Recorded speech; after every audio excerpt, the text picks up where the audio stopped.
Good afternoon everyone, thank you very much for tuning into my latest video, I really appreciate it. I just want to say a quick shout out to everyone that continues to obviously comment and like and subscribe.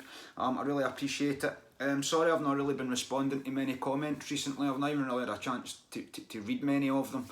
When I have, I've obviously tried to respond to as many as I can, but I've just not had much of a chance.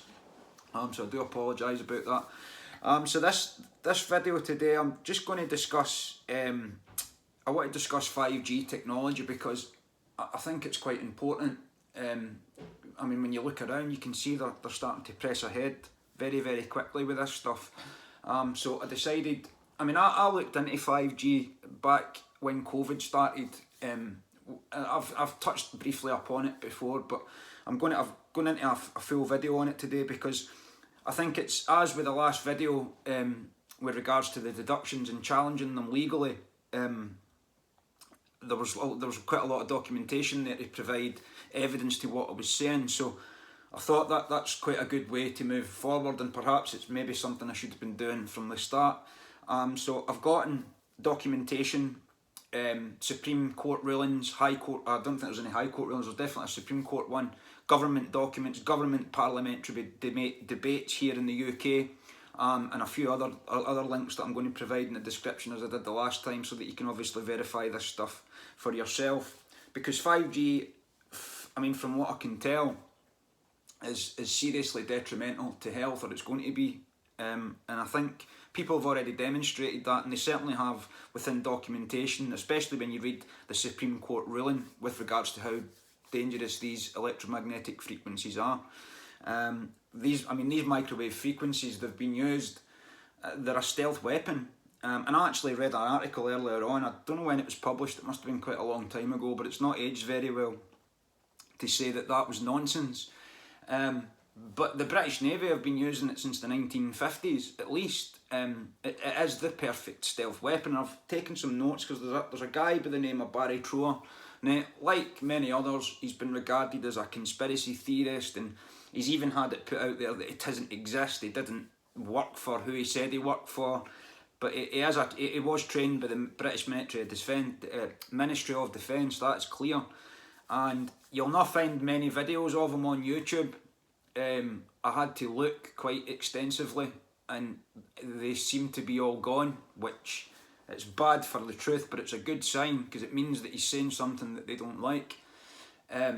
Fortunately, I found some documentation that was provided through him as well. There's a paper there notifying obviously the dangers, and it's dangerous to everyone, but it's dangerous, more dangerous to children. Now, like I said, that it's stealth warfare. That's what this technology is. You can literally beam it at whoever you want, really. And depending on the pulse frequency that you set it to, you can determine the level of sickness, what symptoms they're going to experience, and what problems it's going to cause. So someone that's got that power to do that, it's quite frightening. Microwaves are used for all forms of communication, but the difference between that and radio frequencies is radio frequencies do not pass through walls, which is why you need an aerial on the top of any building. These microwave frequencies, they actually pass through walls. Now, from what I could tell, they're not actually more powerful in radio frequencies. They actually use less power. I think it's shorter wavelengths or something like that. And within that, it actually makes it more powerful, because if it can pass through the wall, it means it's passing through you as well. And it can create all kinds of problems. The first thing it does is undermine the immune system, and I had a look at some of these studies that the Navy had conducted, I think it was in the 1970s, and they'd done it on white mice, and it was like everything that could have gone wrong went wrong. They had problems with the blood, the immune system was basically wiped out, which created more problems later, because without an immune system, you're pretty much goosed. It's central to it all. As with your computer, if your computer's antivirus isn't working, it's not going to be a very useful device, because it's riddled with virus, which makes it slower. This technology is going to cause an unbelievable amount of problems if they get to roll it out as they want to. Now, there was there's another link I'm going to provide. It's a parliamentary debate from 2019, and they're actually discussing electromagnetic hypersensitivity. Now, if anyone doesn't know what that is, if you've ever watched, there's a TV show called, it's Breaking Bad, but there's a spin-off, Better Call Saul, and within that there's a character who apparently has this illness where he's hypersensitive to these electromagnetic frequencies, and it causes him to have all kinds of symptoms. Well, through that show they prove that they get him into a courtroom and they put a phone into his pocket without his knowledge, and because he doesn't know it's there, because a lot of people say it's just in your head, and in this show they prove that it is just in his head, because they put a mobile telephone in his pocket and he does this whole court speech, and then they tell him it's in there, and then the symptoms kick in basically, and he realises that it's in his head. But when you actually read the accounts of people that are experiencing this, I don't think it's in their head, and it's going to get a lot worse when they start rolling this stuff out. But even if you're not hypersensitive to that, you don't need to be hypersensitive for this to affect you. Now, there's something like what is it? Yeah, number 8,300 papers that exist proving that government documents that microwave frequencies are extremely dangerous. That's 8,300 papers, and I've got documents here that scientists from, what is it, 200 scientists from 40 countries or something like that, and the space appeal for 5G. It's in the Supreme Court ruling that I'm going to post. You'll see it within that, if you can read it all anyway. So, and yet you've still got people that say that it's nonsense, or you're a conspiracy theorist for saying this stuff. And I mean, microwave sicknesses, as the problem is with the suppression of the immune system, and if you couple the apparent cure, as it's named on this channel, to that with regards to the vaccines, then that's going to make it even worse, because people's immune systems have already been undermined because of them, and I don't mind saying that, and I'm sure that many people will agree now that they would wish they hadn't have taken those things. I mean, footballers are dying by, there's two in the same day. I don't know if it happened on the same day, but they were reported on the same day. The Millwall #1 goalkeeper and a former Premier League star by the name of Kevin Campbell, who both, I mean, they don't give any causes of death. They were quick to give out causes of death when COVID was kicking about, but they don't seem to be handing that out now. But anyway, when you add that people are already having health conditions, and then you start putting up these towers, I think it's every 150 metres, that's what they wanted. That's what it says in this parliamentary debate. They want to put them up everybody 150 metres. And these towers, they're so dangerous that there was a school in South Africa, and one was put up within, I think it was within 500 metres or something like that. And the school, which didn't have any problems prior to that cell tower going up, suddenly started to experience behaviour problems in children. And now, one teacher in particular, his whole class, they all experienced behaviour problems, and they're now all on Ritalin. And yet, Wi-Fi's being beamed in schools. Now, I'll get to the hertz in a second and how much it uses, but when you're putting up these towers, if that's the effect it's having, because what it does to a child's brain is it elevates a child's brain, and I was looking at a study that had proposed that, or I don't know if they proved it, but they'd said that, or they have data to show that a child using a smart device for even just 2 minutes, it elevates their brain so much that it actually takes 2 hours for it to return to normal after putting it down.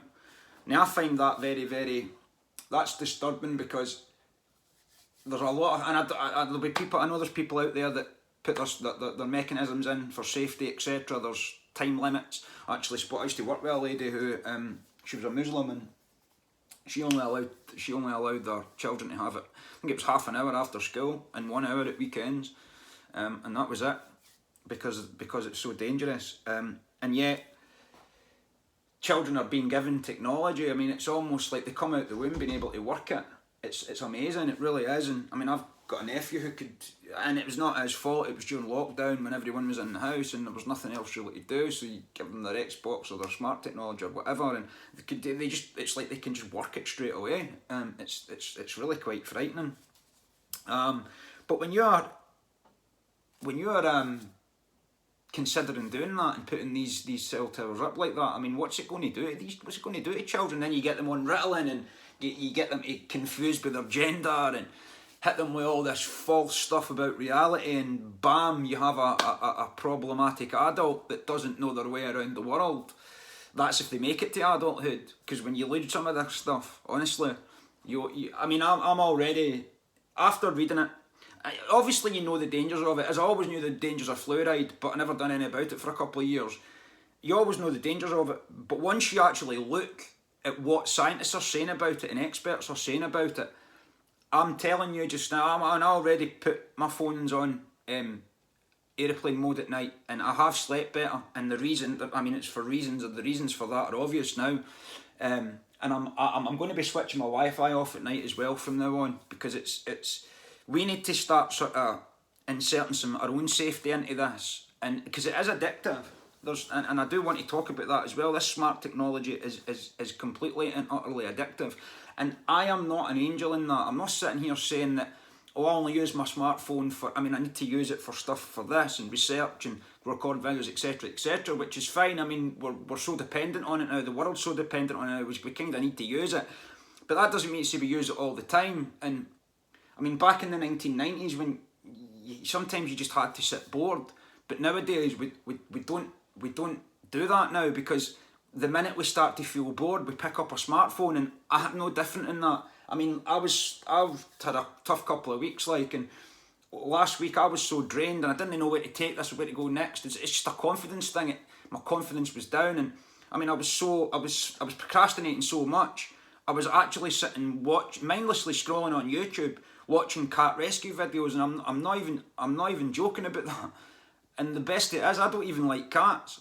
I couldn't believe, and I'm thinking, because I was just, I don't know what it is. It's like an addiction. Well, it is an addiction. There's no doubt about it. And then it was at that point, it's like, no, I need to start putting this down. And I always used to put music on if I went anywhere, really. And I've stopped doing that. I've stopped taking it out as much, because we need to start trying to break our dependency on this stuff, because it is digital heroin. I mean, sugar lights up a child's brain. I wasn't allowed a lot of sugar as a kid. Like Iron Brown, I wasn't allowed to drink it because it used to make me hyperactive. And it lights up a child's brain like a pinball machine, like. But this stuff, this is taking it to another level. And in that parliamentary debate I mentioned, that there's an MP had basically said, I mean, she hit the nail on the head. She said it's quite deceptive, the name 5G, because they're making it sound like it's just a simple upgrade from 4G to 5G. It's not. It's just so much more than that.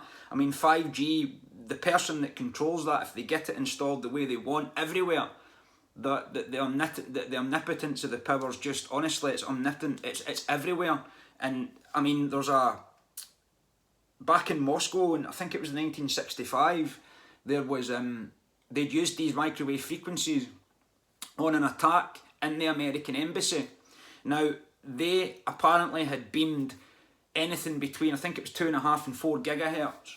Now, our 4G uses anything between 600 megahertz and 2.5 gigahertz. So if they up this to 5G, 5G is getting up to the sort of 4 gig mark.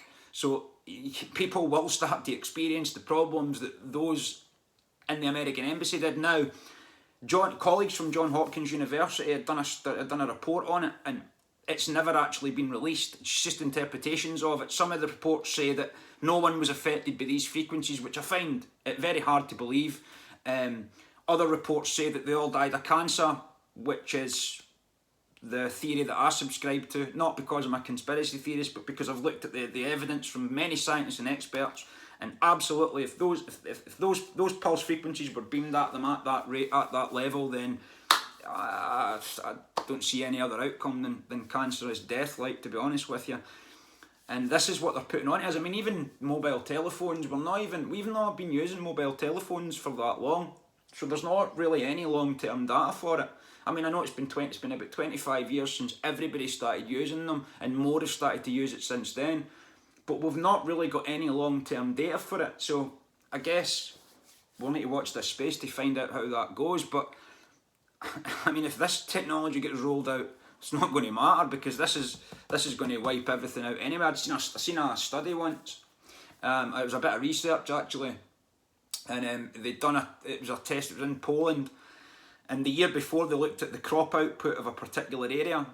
The next year after that, when they had put some of these 5G cell towers in, they looked at the crop output, and it was 70% down on the year when the tower wasn't there, or the towers weren't there. So that gives you an idea of what it can do to food crops. It also kills small insects, but we rely on them.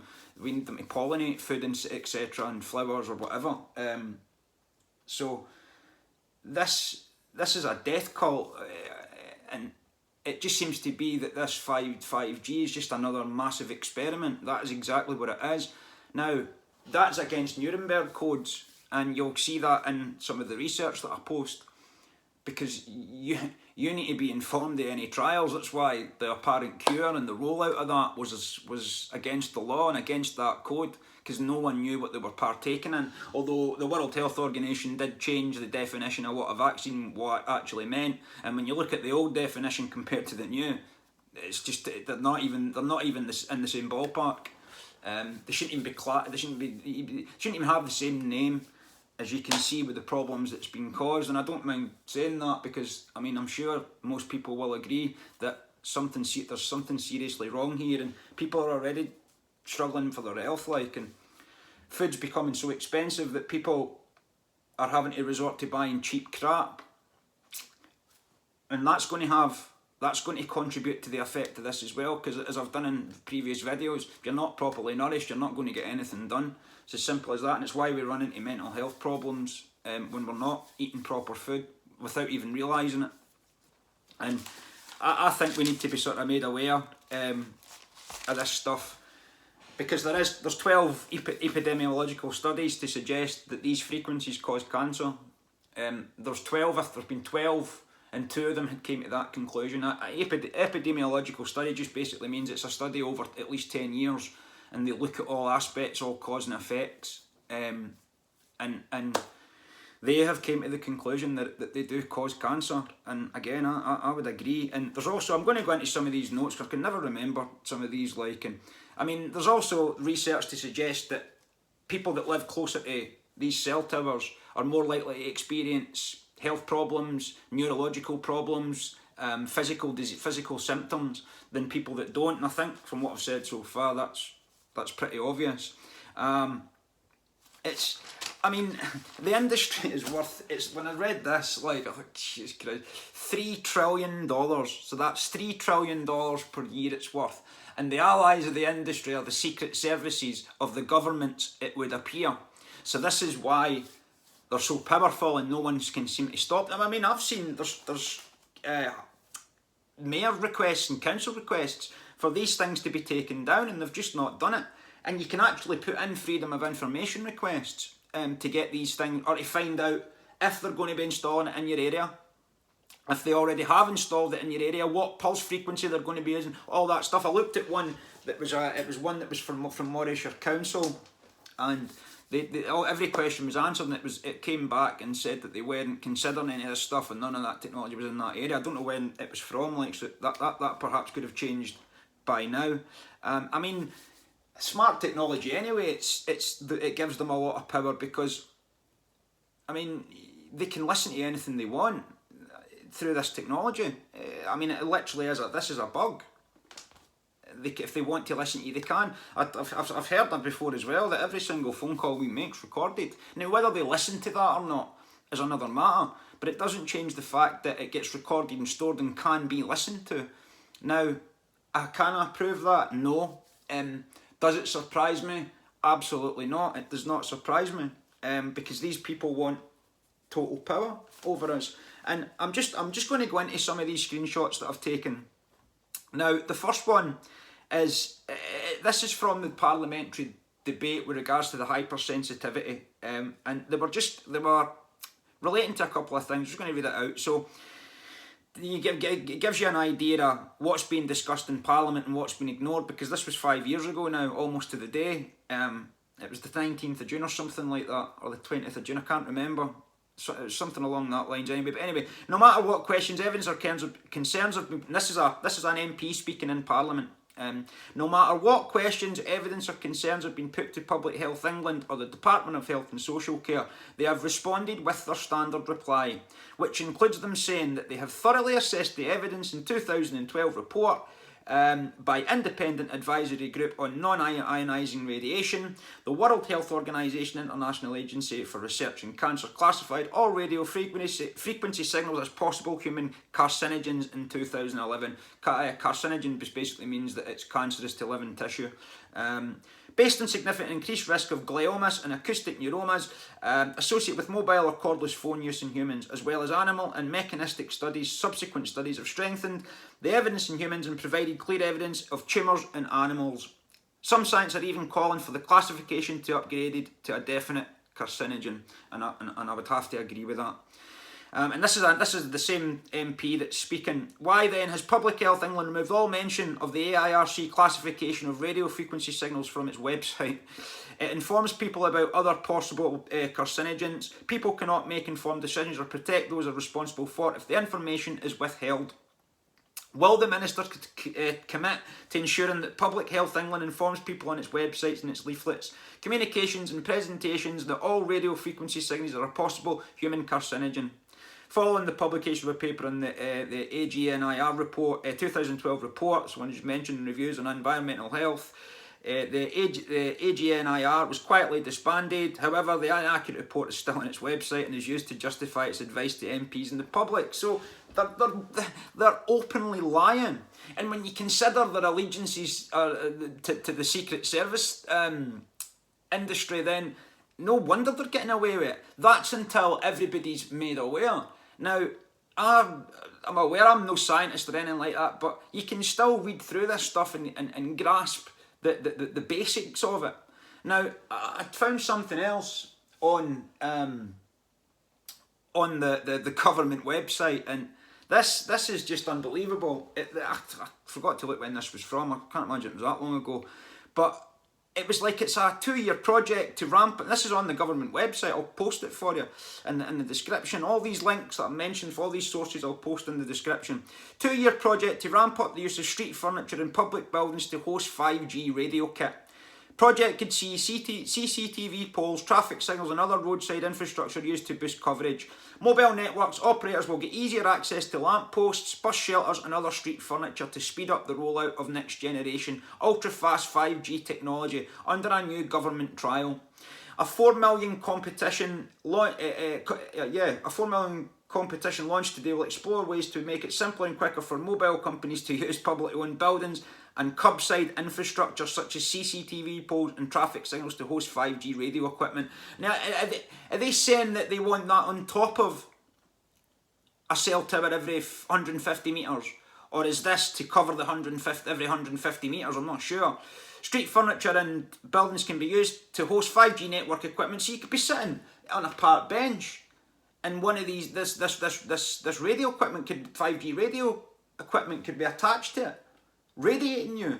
I mean, when you look at some of the research as well, some of Barry Troer's research with regards to the radiation, I mean, the people that's contacted him, police officers in particular who use the Tetra radio communications, they've had breast cancer and tumours in their necks and everything because of these things. And yet they want to start putting this stuff, I mean, this is an upgrade for that. This is more dangerous than that. And they want to start putting this all everywhere where your children are going to sit, pregnant women. Apparently, if pregnant women shouldn't be anywhere near smart technology from what I can tell. And even just sitting a laptop, if you're pregnant with a girl, sitting a laptop where it sits, it causes problems to your grandchildren apparently, which is, I mean, when you think about that, that's quite frightening, like when you think that there's risks in everything we do, of course there is, but we've not been told nowhere near what we should have been about this stuff before we integrated it into our lives the way we have, and we're all dependent on it, myself included. Street furniture and buildings can be used to host 5G network equipment more cheap. See here, this is it, more cheaply, because it's cheaper, because apparently it's obviously more expensive to put fibre optic cable in, which is what we should be sticking with. I'm sure you'll all agree, 4G is working just fine, and when you actually look at the reasons why they want it, the only thing that I can really tell is that it's cheap and you can download or you can watch your films quicker. Now, I'm sure everyone will agree that I can watch, if I choose to watch something on Netflix on my phone or whatever, or on YouTube, or watch something on YouTube. I'm sure you don't need to hang about too often waiting for it to upload or anything like that. I mean, those days are pretty much gone. 4G's doing the job just fine, and why they want to upgrade to 5G, it doesn't really seem to be clear until you start looking into their other agendas. Like for smart cities and the Internet of Things and all that stuff, they want everyone uploaded to the cloud, as I've said, and microchips within us, and perhaps this explains why they're spraying hundreds of metals into the bloody atmosphere so that we ingest it and become more susceptible to their programming. I don't know. But they are pushing ahead with this, and they're ignoring the advice of experts. So much so as casting them out and assassinating character. Not only are they not listening to them, that's what they're doing to them, and silencing them and covering them. And this always really gets to me. I mean, the dangers that this is causing to society and to the environment is just unbelievable. I mean, there's so many different reasons or so many different avenues you can go down with the dangers this is to society, health just being one. Not to mention the problems it causes in third world countries. But when you think about, what's her name, Gail Bradbrook or Bradbrook or whatever her bloody name is, she's something to do with Extinction Rebellion. Well, before she'd done that, she was working to roll out 5G to the environment. How can somebody that starts Extinction Rebellion, who claims to be starting such a movement because they only care about the environment and the planet, be trying to roll out this stuff? I don't know if it was before or after. I don't know. I can't remember the timeline or the chronology of it, but she was involved in both organisations. So that's a hypocrite to me. She's either vastly uninformed or she's dangerous. It's probably both. More cheaply, quickly, and with less visual impact compared with traditional phone masts. Yes, more of a health impact though, I surmise. However, network operators often find it difficult to acquire the information needed to verify that a structure is suitable, such as its location, physical dimensions, proximity to the street, or access to a power source. In response, the government will invest in piloting the latest innovations in digital asset management platforms. This will enable local councils to more easily share data. Mobile companies need to accelerate their rollout plans and deliver the revolutionary benefits of 5G to people and businesses. And they're doing it all for free. I mean, there's no extra charges to your mobile for having 5G now. At Christmas time, I was ill, and I mean, I've never felt like this before. There's only one other time that compares to, in fact, two other times it compares to my life where I felt really bad. One when I had food poisoning, another with a serious hangover that I thought I had alcohol poisoning. But this particular time, when it started off with a sore throat and a sore head, and then the next day, I just couldn't get out of bed. I didn't have the energy. I couldn't eat. I couldn't smell anything. I couldn't taste anything. I couldn't drink coffee. I could barely drink water. I couldn't eat anything. The only thing I could really do was lie in my bed and do nothing. That was it. I just didn't, and it didn't bother me at all. I tried to get workouts, and I could never do it. Like a serious, horrible taste in my mouth. Like it was disgusting. It was like it was burnt. Like my nose or my sinuses were burnt or something. That's what it was like. And this isn't normal. It went on for weeks. It was like nearly 3 weeks. It was absolute hell. Honestly, I couldn't even have do any extracurricular activities or anything. Nothing at all. And I'm thinking this isn't normal. So I started googling some of the symptoms, and when you look at radiation poisoning or overexposure to radiation, I'd displayed every single symptom. Now people can sit here and say, well, how do you know that? Well, I don't. But looking at the evidence and the research and what the experts are saying, how do I know it's not that? Now I live near a woodland, and that's where I do my running. That, and last week when I was up, I'd seen it was two mice and one mole, and it just looked like they were going about their day and they'd keeled over and died. Now it was on the same route within minutes of each other, and I thought, well, what's causing that? And when you see how dangerous, how do we know we're not turning up these frequencies? This is why we need to be aware of this stuff. And at Christmas time, I had there was literal yellow liquid pouring from my bloody nose. And when you looked at some of the symptoms of COVID at the time, I mean, they are the same symptoms as radiation poisoning, that's clear. And in one of these documents as well, I can't remember what one it was, but they were commissioned to start putting up these cell towers in 2020. Now, March 2020 came the first lockdown. The week after that came an influx of BT fans, of which I've never seen before. It was biblical proportions, mate, honestly. Everywhere you went, there was BT vans, everywhere. And I mean everywhere.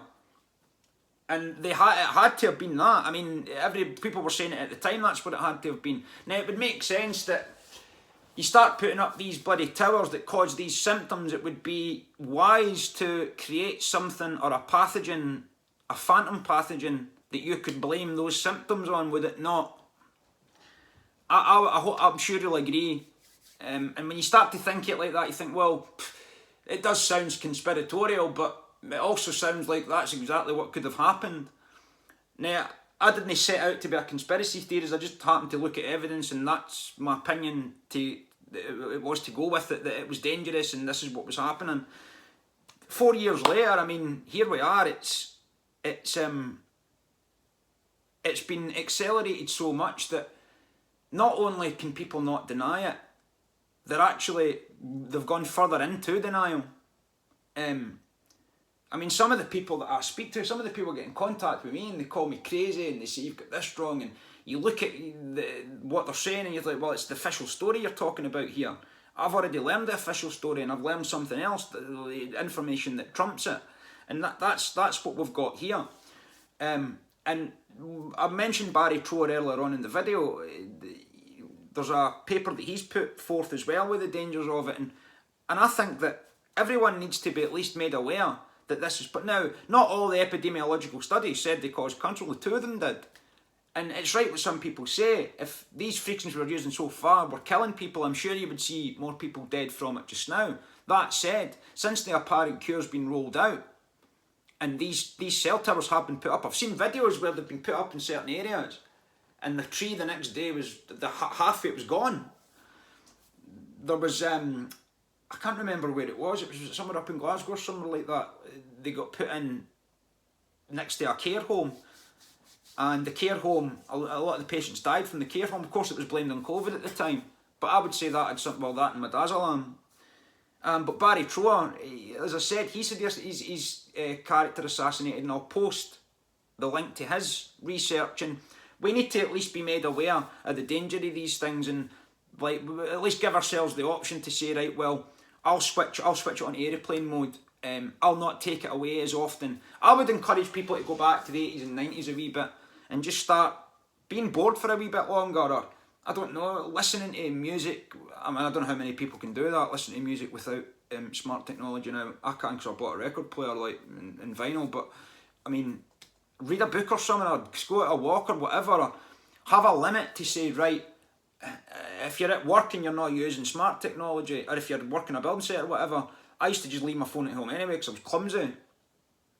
I would encourage doing that and only use it at home, and use a burner phone for work, if you need to phone anyone or whatever, because that'll obviously drop it down, and then switch it on aeroplane mode at night, and then obviously because it's cutting off the frequencies, there's no frequency there, so you're limiting your exposure to it, and your children as well. I mean, I get it, like, children are, especially now as time goes on, they get harder and harder to deal with.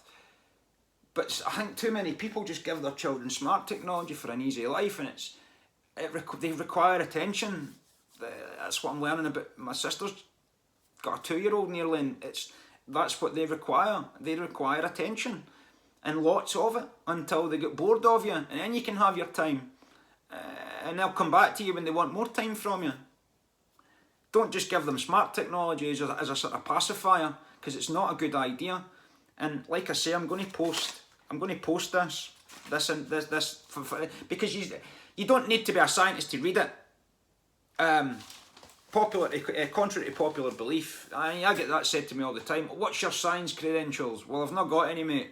But that doesn't mean to say I learned how to read, and I've listened to people that have got these qualifications, both sides of it, and I've made an informed decision, which is my right as a human being to do so. I got called, I was, somebody said this the other week there, that I was on the same level as a taxi driver, and I said to the guy, I says, well, frankly, mate, I would have a more engrossing conversation with a taxi driver than I would with you, because you've been done up with the system like a canary, mate, honestly. You've been seriously done up by them, and it shows in your opinions, man. It really does. And these people think they're above you, and I mean, I'll get some stick for this video, no doubt. People that don't want to hear it, people that research says different, and people that are just in denial. But that's fine. I'm not here to upset anyone. All I'm trying to do is do the right thing and give people the right information to make the decision for themselves. And if you read this evidence and you come back and say, well, I'm not sure I believe what you believe, that's fine, because you've read it.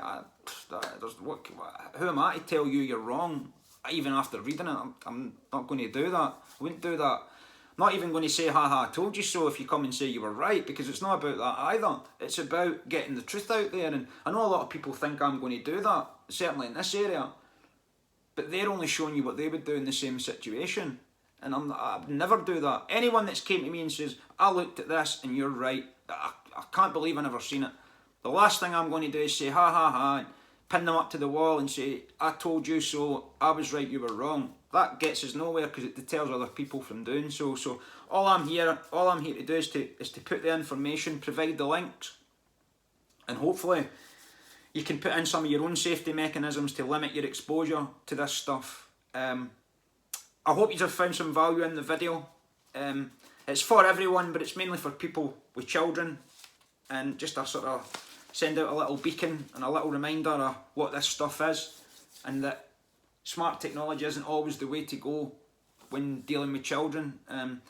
In fact, reading this, when you read this stuff, it'll affect them in a bad way. And I'm sure there's people out there that have probably had nice kids, and somehow their behaviour's changed or whatever, and they've not realised why that's happened, and not factored into the equation that they've started using smart technology. I wonder how many times that's happened. Anyway, I just want to thank you once again for tuning into my video. I'm going to try and get a couple recorded this week. I'm trying to get back on this as best I can. I'm starting to feel back to my old self again. So I really appreciate it, and you tuning in, and thanks once again, and I'll see you on the next one, okay?